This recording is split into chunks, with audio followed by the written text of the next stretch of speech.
When did ETH bottom against Bitcoin last cycle? Well, I'm glad you asked. It bottomed right here after ETH broke down. This cycle, when did ETH Bitcoin bottom? Well, it bottomed around this area after ETH USD broke down. So what we learned from last cycle was that in order for ETH to bottom against Bitcoin, ETH USD had to break down.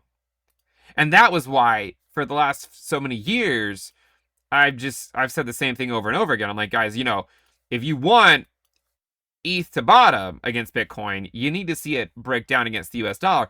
And what essentially happened was I had all the ETH maxis just completely, all over my analysis because they're like, well, you're wrong because ETH USD keeps going up. But the point was that as long as ETH USD goes up without breaking down, what's going to happen?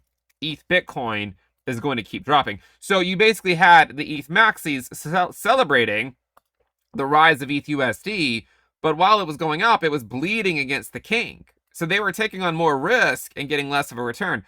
But now that ETH USD broke down, there became a realistic chance for the first time this entire cycle that ETH Bitcoin actually bottomed.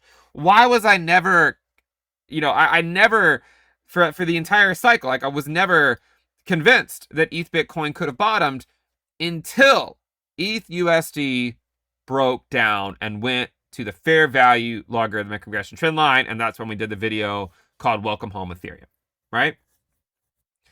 Now I look at ETH Bitcoin and admittedly, it's always possible that this is just one massive fake out and it does go lower.